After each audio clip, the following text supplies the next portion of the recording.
السلام علیکم ورحمۃ اللہ تعالیٰ وبرکاتہ۔ دیکھیے، آنے والے 10 دنوں کی جو بڑی فضیلت رکھتے ہیں، آج چاند رات ہے، آج مغرب سے وہ شروع ہو جائیں گے اور وہ 10 تاریخ کی مغرب کی نماز تک انشاءاللہ چلیں گے۔ ان کی بڑی فضیلت ہے، ان کے پڑھنے کے جو اعمال میں نے آپ کو بتائے ہیں، جس میں ایک بار دوبارہ آپ کو میں بتا دوں کہ اس کے اندر آپ کو ان 10 دنوں کی بڑی فضیلت ہے۔ اس میں آپ کو زیادہ سے زیادہ نیکیاں کرنا ہے۔ پہلا تو یہ ہے کہ روزانہ بعد نماز عشاء 2 رکعت نماز نفل ایک سلام سے پڑھیں، اور دونوں میں سورہ کوثر انا اعطینہ ایک ایک مرتبہ پڑھیں۔ فضیلت میں آیا ہے کہ پڑھنے والے کہ اللہ ہر حاجت کو پورا کرے گا، سبحان اللہ۔ دوسرا یہ ہے کہ 1 سے لے کے 9 تاریخ تک کے روزہ کی نیت کریں انشاءاللہ۔ ہر روزہ 1 سال کی روزے کے برابر ہے، اور 9 تاریخ کا جو روزہ ہے وہ 1000 روزے کے برابر ہے۔ اور سرکار فرماتے ہیں، حدیث شریف کا مفہوم ہے کہ 1 سال کے گزشتہ اور 1 سال کے آئندہ گناہوں کا کفارہ ہے یہ روزہ۔ 9 تاریخ کا دن اور 9 تاریخ کی جو رات ہے وہ اپنے آپ میں بڑی فضیلت رکھتی ہے۔ اس کے علاوہ سورہ کوثر میں نے آپ کو مختلف طریقوں سے پڑھنے کا بتایا ہے۔ آج 30 تاریخ ہے، ڈیفینیٹلی چاند رات ہے، تو اس کو آپ اپنے اپنے حساب سے پڑھیں اور زیادہ سے زیادہ اس میں عبادت کریں۔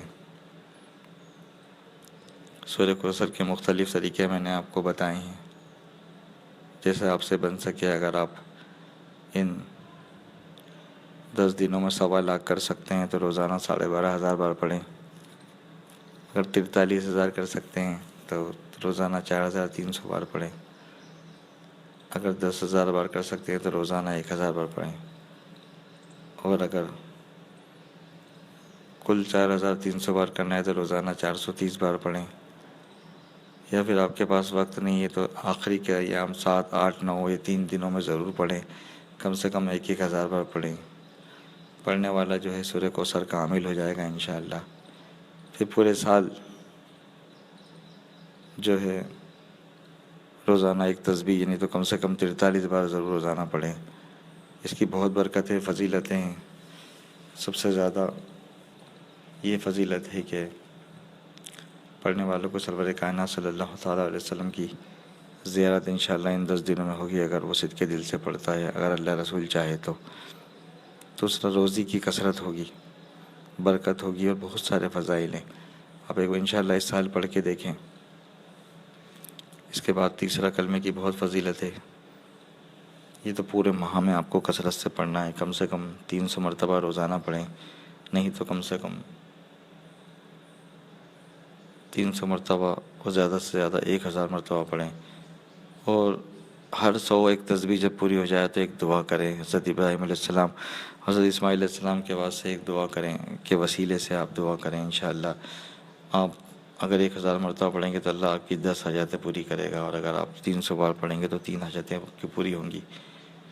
اور اس کے علاوہ 1,000 مرتبہ روزانہ سبحان اللہ و بحمدہ پڑھیں، اور سورہ فجر کی تلاوت ان 10 دنوں میں کریں آپ۔ اور بڑے ہی مبارک دن ہیں، بڑی مبارک راتیں ہیں۔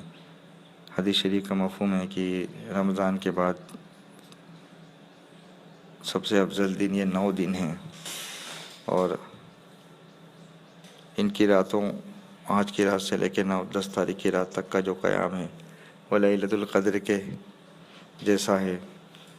اس میں پڑھ کے دعائیں مانگیں، اور اللہ نے اگر آپ کو صاحب نصاب بنایا ہے تو قربانی ضرور کریں۔ قربانی ہر عاقل اور بالغ مرد، عورت جو صاحب نصاب ہو اس پہ فرض ہے، واجب ہے، اور قربانی آپ ضرور کریں۔ اس کے الگ مسائل ہیں، انشاءاللہ اس کے بارے میں اپن بات کریں گے۔ لیکن جو پڑھنے کی چیزیں بتائیں، اس کے لیے آپ کے پاس مال اور دولت ہونے کی ضرورت نہیں ہے۔ اس کے لیے آپ کو کوشش کی ضرورت ہے۔ اگر آپ اتنے ساری عبادت اور ریاضت کی کوشش کریں گے تو اللہ آپ کو توفیق دے گا۔ اور نمازوں کی پابندی کریں، نمازوں کو اپنے وقت پہ پڑھیں، بالخصوص فجر سے پہلے اٹھیں اور فجر کے وقت سے کچھ وقت پہلے 2 رکعت نماز تہجد کی ادا کریں، اور اس کے بعد پھر دن بھر کی نمازوں کو اپنے وقتوں پہ پڑھیں۔ دیکھیے، آپ مان لیجیے بہت سارا ورد اذکار کر رہے ہیں لیکن نماز نہیں پڑھ رہے ہیں، نماز چھوٹ جاتی ہے، آپ کی فجر کی نماز قضا ہو گئی ہے اور آپ اس کو اپنے بنائے ہوئے ٹائم پہ پڑھ رہے ہیں، یا دوسری نمازیں آپ پڑھ نہیں رہے ہیں، صرف تسبیح پڑھے جا رہے ہیں، تو آپ کا ذکر و اذکار قبول نہیں ہوگا۔ آپ جو پڑھیں گے سورہ کوثر ہے یا تیسرا کلمہ ہے یا جو بھی نفل نماز ہے، یہ آپ کی قابل قبول نہیں ہے اگر آپ فرض نمازیں نہیں پڑھ رہے ہیں۔ سرکار دو عالم صلی اللہ تعالیٰ وسلم فرماتے ہیں، حدیث شریف کا مفہوم ہے کہ نماز کے بغیر کوئی نیکی قبول نہیں ہوتی، تو اس بات کا دھیان رکھیں۔ اللہ تعالیٰ ہم سب کو کہنے سننے سے زیادہ عمل کرنے کی توفیق دے۔ انشاءاللہ ہم اس موضوع پہ اور بات کریں گے، اور اللہ تعالیٰ ہم سب کو بخشے، ہمارے ماں باپ کو بخشے، پیارے آقا کی پیاری امت کو بخشے، جن لوگوں کو اللہ نے نوازا ہے اللہ ان کو قربانی کرنے کی توفیق دے۔ کام وہ لے لیجئے تم کو جو راضی کرے، ٹھیک ہو نام رضا تم پہ کروڑوں درود۔ نار دوزخ سے بچا پھر دوست کرم کو عطا، بندہ غفار نوری باصفا کے واسطے۔ السلام علیکم ورحمۃ اللہ تعالیٰ وبرکاتہ۔